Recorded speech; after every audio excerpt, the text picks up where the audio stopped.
Welcome to horoscope. Make you for be big baller too. Make you for be big boy, big baller, big boy, big baller, small boy, big god. Whoa, your star dey very important. Learn to follow your star. If you be man, we dey born from the month of January, February, March, enter April.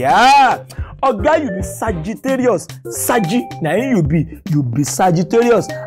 Oga, to avoid SIF, make mind for no carry SIF free of charge. Like say make a person using money carry SIF.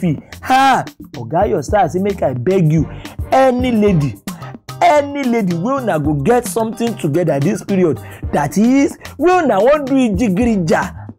Oga, try make sure say in the spelling of her name AEIOU no dey. Make sure say letter A no dey in her name.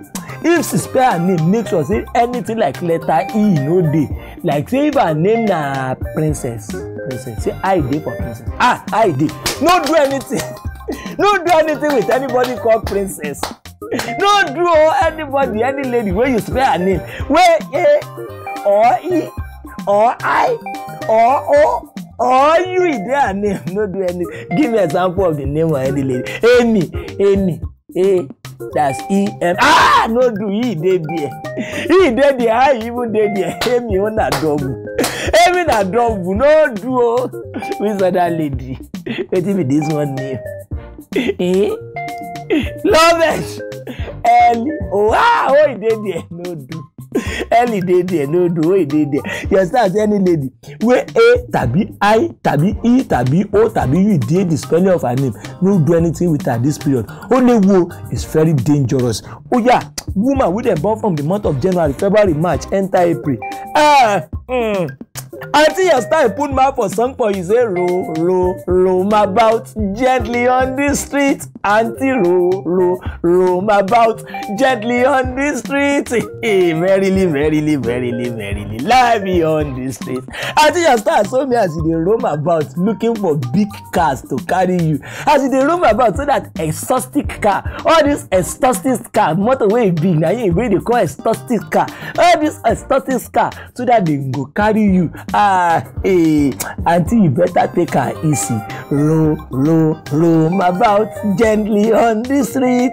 Take it easy, because your star say make I tell you one day monkey go market you, e no go come looking for a status car. Danger dey there. So says your star. Skibo, if you be man wey dem born from the month of May, June, July, enter August, Chief Olododo na be my name. Iyamopo dey here, Charlotte Seremofia dey here.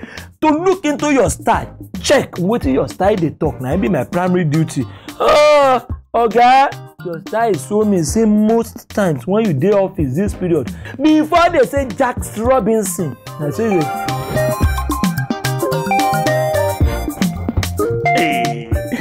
go dey do some, for office. At times you go don forget yourself. Inside office here where CCTV dey, where oga dey monitor everybody activity. Na so you go put head for table like this, begin dey sleep, dey snore.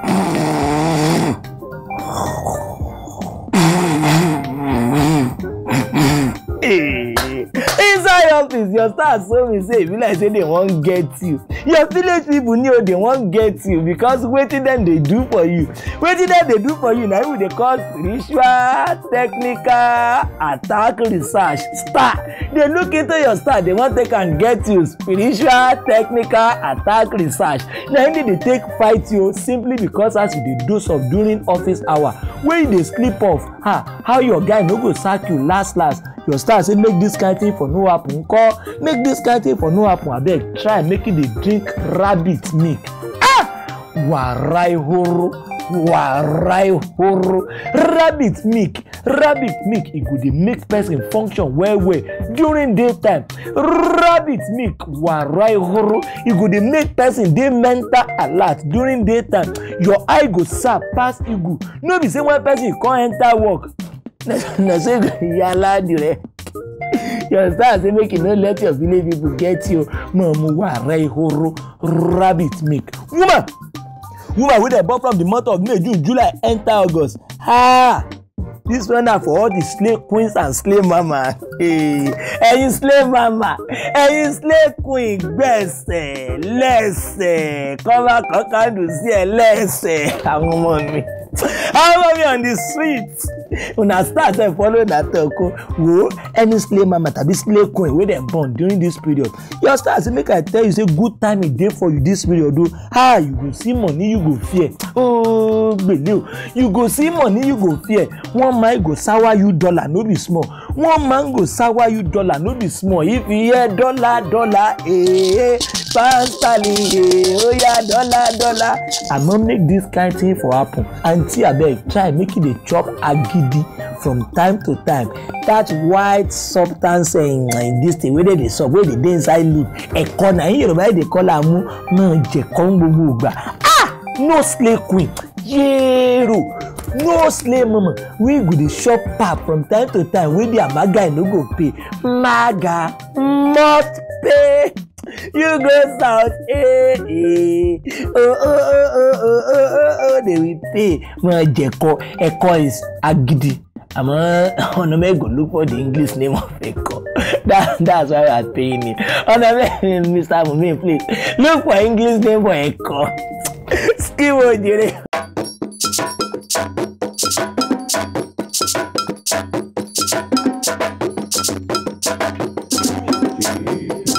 Chief Olododo de.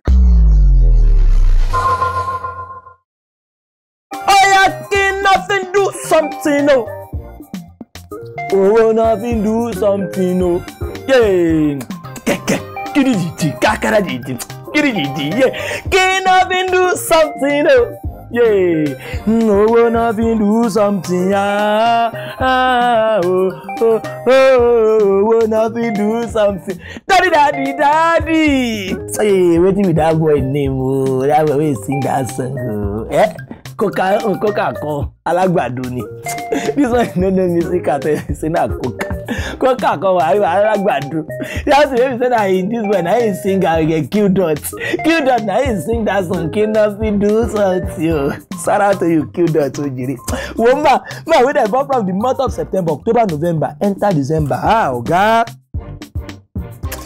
going through your style is so mean say one person go do something for your mind na to harm you, for your mind na to wicked you. Amo your style say make I beg you please no face, no para, no even talk because he won't push you go meet your glory ni. Na miss if you no do it talk, if it no happen, if it no be like that, make you no come you no do again. If it no happen, no come you no do again. The person do it intentionally to wicked you as a act of wickedness ni. Ama your style is so me say make I tell you say he won't push you go meet your glory ni. Ire ni woman wey dem born from the month of September, October, November, enter December. Auntie, try and jack up your personal hygiene. Kilo day, try and jack up your personal hygiene. Our body sef dey talk for scripture say na the temple of God. Alialiku body wey you dey see so na im be the resources of a better woman. Any woman like this wey im body dey like this, say everything dey sign. Na good thing. Auntie, jack up your personal hygiene. Oboradarada oda your style dey para for you. Message dey here. Oya oyela agbenu mi renteja elaiwori. This one na from Festac here. Kilode Mr. Olabi from Festac says Olododo, please, when can you make out time? I want to bring my family to come and see you. Mr. Olabi from Festac. We dey here when mountain dey go. Anytime when you want come, I will welcome you. No, still I will welcome you. Still you go require money, but I will welcome you. Mr. Olabi says Olododo, please. Most times I dream of sweeping in the dream, and this dream has happened repeatedly. I dream of sweeping and I don't really know the meaning. Help out. In the dream, they say they sweep for dream. Can you gbálẹ̀ lójú àlá? Agbo ìjímẹ̀rẹ̀ o. Pàápàá I wan make it traffic. Go Mr. Olabi dream. Go help me check. Wetin me gangan make it person dey.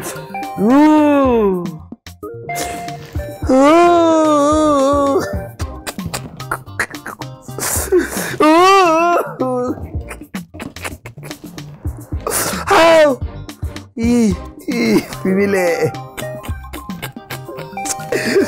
This job is no easy. Anytime when I consult her when you like this, she dey be like say na electrical son, like say light the whole person. Ooh. The kind thing wey dey do sling case. Well, Mr. Olabi tàbí anybody wey dey watch me. Whenever you dream that kind dream again, say you dey sweep for dream, abeg if you wake up, the first spit wey dey for your mouth, try make you swallow am. Na good dream. If to say na bad dream, we go say make you spit am out to the left hand side. And when na good dream, because anybody wey see say dey sweep for dream, the meaning of this one be say something marvelous. Heavenly body, they don prepare something marvelous and they go deliver am to you. Ogbaleta ayo, something good is on the way. Ni carry your phone, Google am. If you no be like that, no call me Olododo again. Anybody wey dream see say they sweep for dream, ohun rere ń bọ̀ lọ́nà ni, òkòjú lọ́nà, something good is on the way ni. I wish I be just do am by myself. Make I dey sweep Tommy Lambridge for dream. Scheme Ojere go say baddest. Chief Olododo dey.